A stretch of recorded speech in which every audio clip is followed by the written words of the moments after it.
예, 우리 주일 말씀을 실제 함께 나누겠습니다. 오늘 말씀을 나누는 제목은 계시지시라는 제목인데요. 우리 베드로전서 1장 3절 우리 같이 읽겠습니다.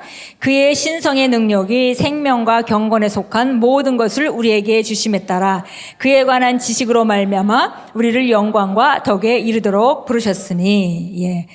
우리가 그리스도인이라면 정말 놀라운 삶을 다 받았는데 어떤 사람은 그런 삶을 좀 더 많이 나타내고 살고 어떤 사람은 좀 더 그렇지 못한 걸 우리가 발견할 수밖에 없습니다. 그럴 때 이제 그 차이점에 대해서 우리가 좀 이해를 할 수 있는 말씀이겠는데요. 여기 계시지시라는 말이 나왔습니다. 그래서 오늘 베드로전서 1장 3절에도 1장 2절에 그 우리가 보면 그 4절에도 보면 우리가 신의 성품에 참여하는 자가 되도록 하셨다. 그래서 주신 것은 이미 다 주셨습니다.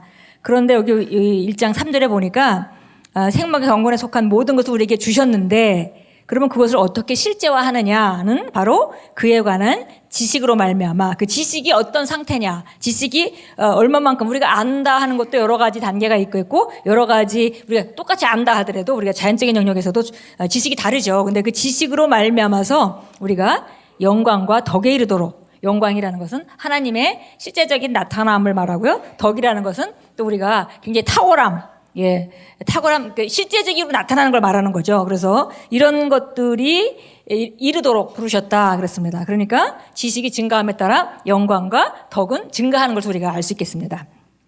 같이 읽습니다.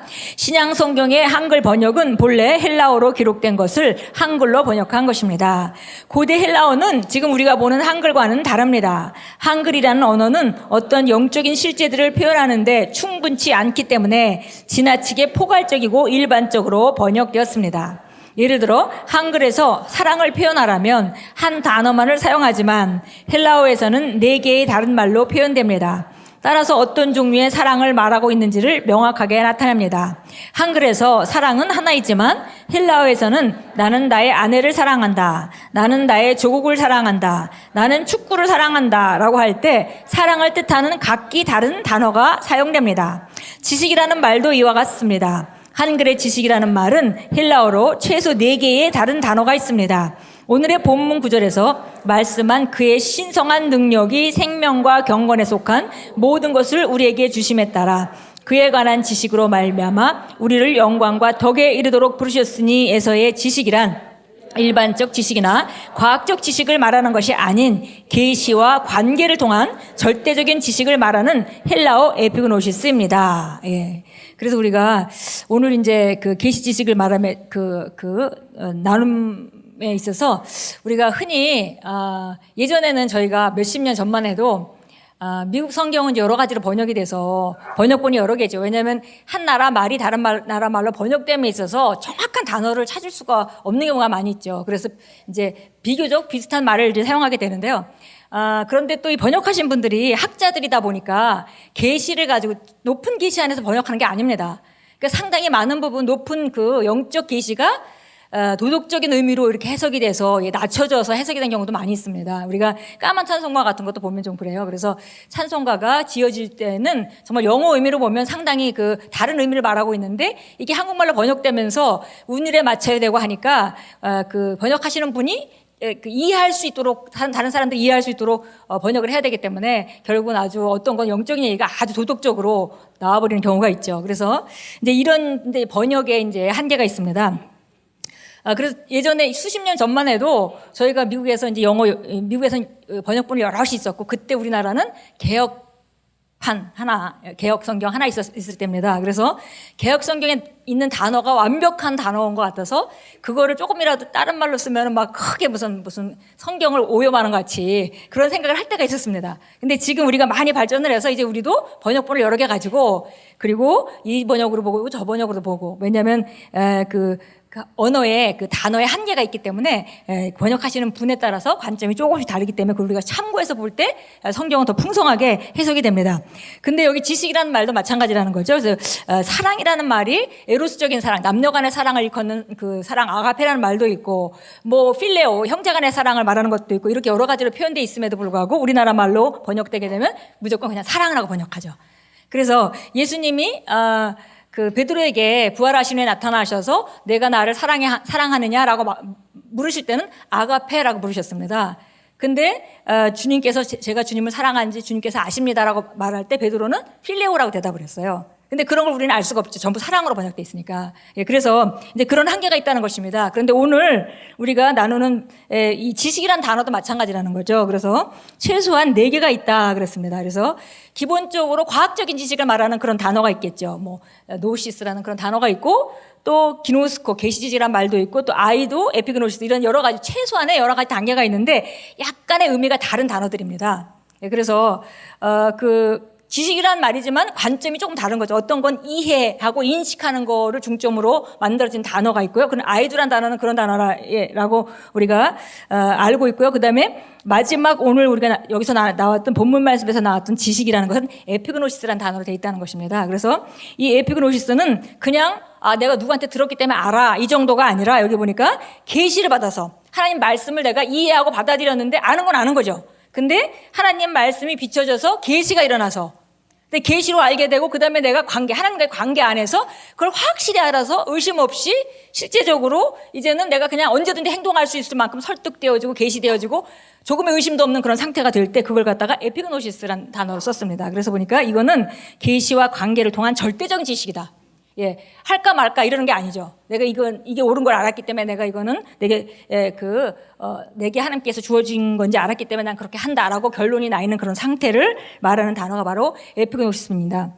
그래서 성경을 볼 때, 서신서를 볼 때 주로 어떤 실제적인 능력과 관계되는 말씀을 할 때, 지식을 언급할 때는 항상 이 에피그노시스가 등장하는 걸 우리가 발견할 수 있습니다. 그래서 오늘 이 베드로전서 1장 3절에서도 우리가 영광과 덕에 이르도록 점점 우리가 실제가 되어지는 것은 어디다 지식에 달렸는데 그 지식은 바로 여기서 지식이란 단어는 에피그노시스라는 단어를 사용했고 그 지식은 계시와 관계를 통한 절대적인 지식이다. 이렇게 우리가 지금 읽었습니다. 계속 읽겠습니다.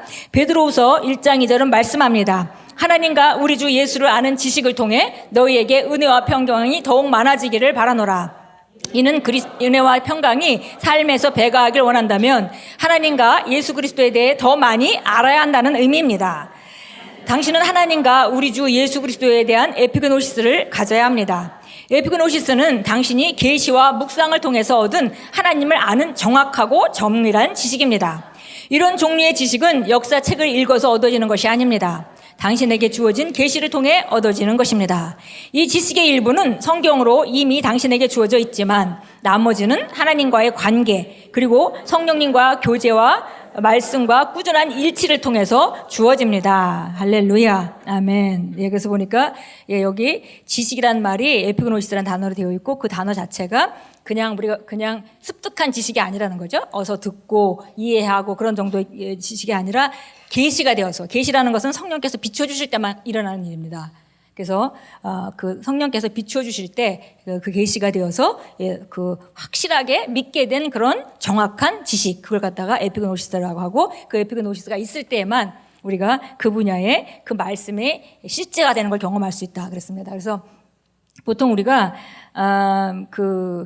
다 하나님을 안다 하고 또 뭐 치유에 대해서도 우리 요즘에 치유에 대해서 계속 나누고 있는데요. 치유에 대해서도 정말 자세하게 하나님 말씀을 따라서 온전한 지식이 뭔지 계속 나아갈 때 우리가 바른 정보를 갖게 되고 그런 정보를 가지고 있을 때 거기 성령께서 비춰주실 때만 이게 에피그노시스가 되는 겁니다. 그래서 머리로 내가 안다 해서 우리가 흔히 내가 김진우 목사님을 알아요. 그래도 뭐 사람마다 다 아는 게 다르죠. 제가 아는 것만큼 아시는 분은 별로 없을 겁니다.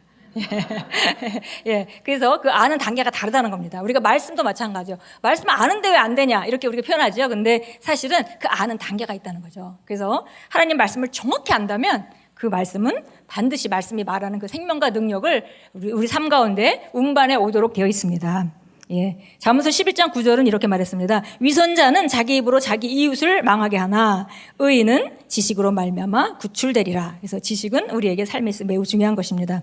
에베소 1장 17절 18절은 이렇게 말합니다. 우리 주 예수 그리스도의 하나님 영광의 아버지께서 자기를 아는 지식 안에서 지혜와 계시의 영을 너희에게 주시오. 그래서 너희의 마음의 눈을 밝혀주셔서 정말 부르심의 소망이 무엇이고 성도에게 있는 유업이 무엇이고 믿음으로 역사하시는 그 역사심이 얼마나 큰지를 너희가 알게 되길 원한다. 그런데 그 전제 조건이 우리 주 예수 그리스도의 하나님 영광의 아버지께서 자기를 아는 지식 안에서 지혜와 계시형을 너에게 주셔서 이렇게 되어 있습니다. 그래서 여기 이 지식도 에피그노시스로 되어 있습니다. 예, 그래서 우리가 정말 하나님 말씀을 의심할 것이 아니라 안 되면은 내가 지금 알 만큼 모르고 있는 거죠. 그러니까 우리가 하나님 말씀을 정말 옳다. 그리고 이것은 내 삶 가운데 능력을 창출해낸다는 걸 믿고 우리가 말씀을 고백하고 선포하고 또 읽어보면서 앞뒤 문맥에 따라서 무슨 말을 하고 있는지 이해하고 이렇게 공부하고 하는 일들을 할 때 우리 삶에 에피그노시스 지식이 증가하고 그러면 우리 삶에 하나님의 나타남이 증가할 것입니다. 예, 우리 함께 기도하겠습니다. 사랑하는 아버지, 제가 성경을 공부함으로써 깨달음을 얻게 하시니 감사드립니다. 아버지의 말씀을 지속적으로 공부하고 묵상함으로 지식이 증가되고 은혜와 평강이 제 삶에서 배가 됩니다. 저는 모든 상황을 다스립니다. 예수 이름으로 기도합니다. 아멘, 아멘. 일어나서 우리 함께 기도하겠습니다.